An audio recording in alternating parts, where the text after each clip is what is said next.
No. Why don't you stay here till Cruz comes back? Okay, that's fine, yeah. Well, go ahead. You take your bath. Thanks for everything.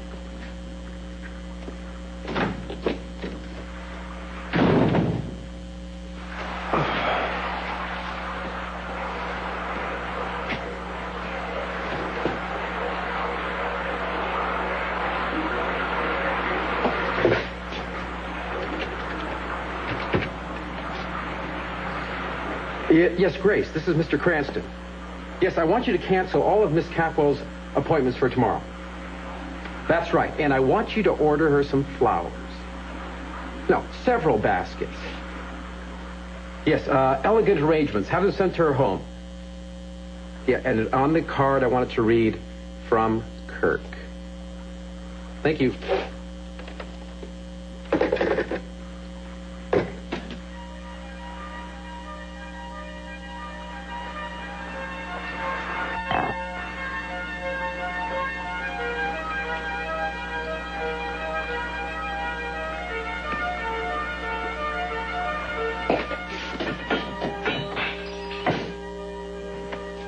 Eden?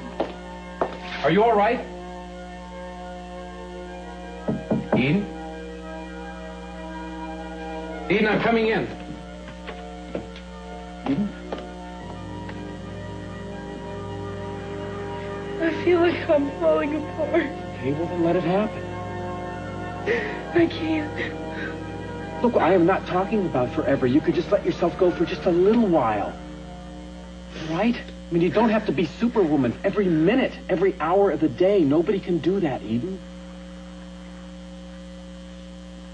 Look, why don't I just turn around and I'll let you have some privacy, okay? But I'm going to stay close by. So I'm going to protect you from anyone, you know. Nobody's going to bother you. So you can cry or you can sleep or you can just lie there and do nothing. But I'll be close by. You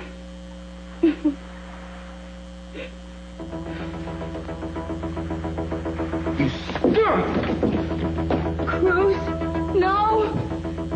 Cruz!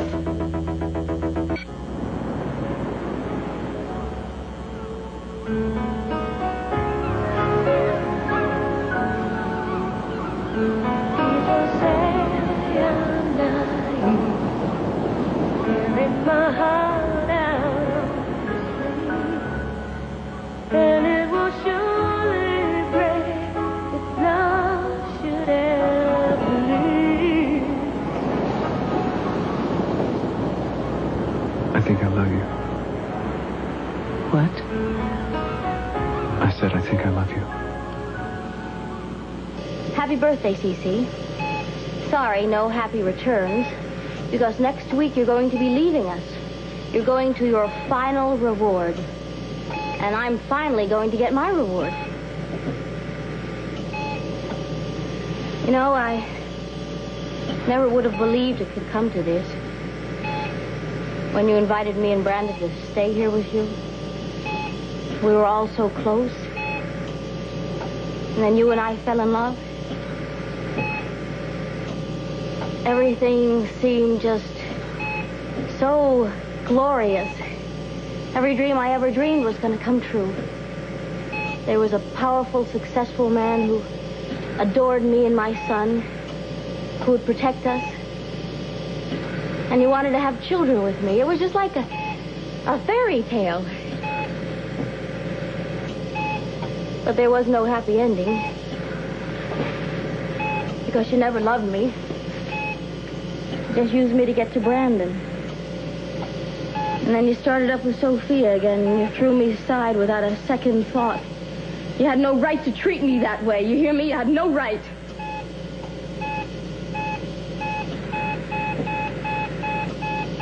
You hear me?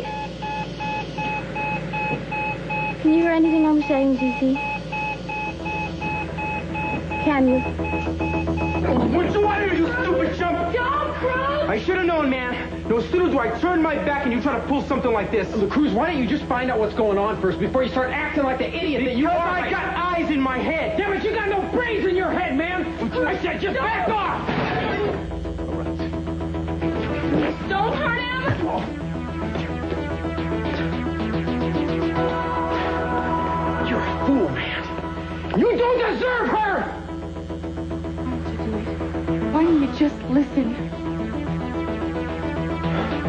Get him out of here.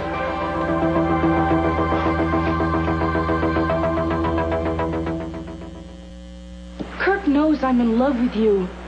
I show it 100 different ways every day when you're around and when you're not around. He's the only one that knows we're announcing our engagement this week.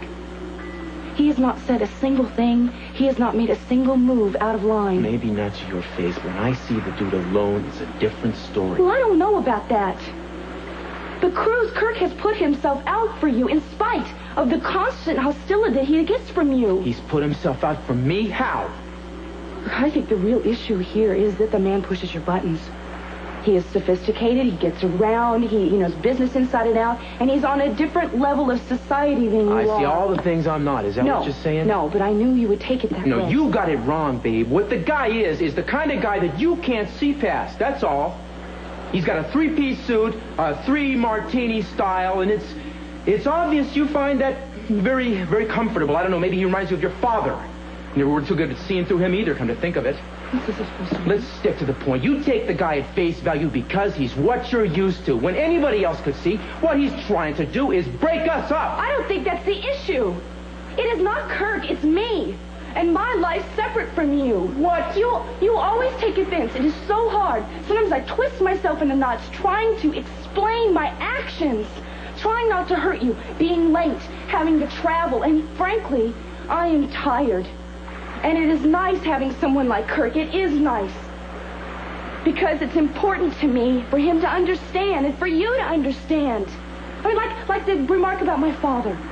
Now, I know that you never liked my father. Oh, even I respect your father. I haven't sanctified him the way you have, no. But that is why Kirk is important to me. Because he listens to me. I can talk to him about my father, and he doesn't sermonize to me.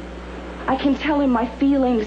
And everything that you see is in black and white. Law and order. Money is evil. Business is evil. Death is evil. And so is Kirk. Why don't you take your badge off every once in a while and try to live? Oh. Is that what this is about now? Whether or not you and I belong together? I thought we decided that a long time ago, Eden.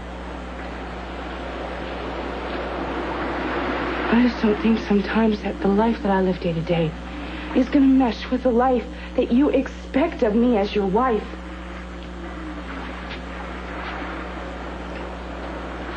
Nick's waiting for you. He'll keep waiting. He needs you. Besides, I really don't think there's anything more to talk about. Oh, there's plenty more to talk about. Did it ever occur to you that I'm upset because I love you? I'll talk to Kirk.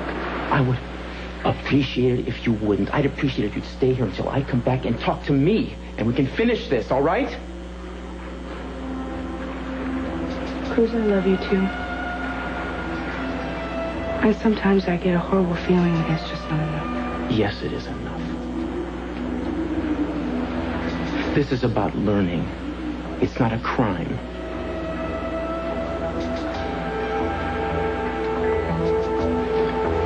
Wait for me.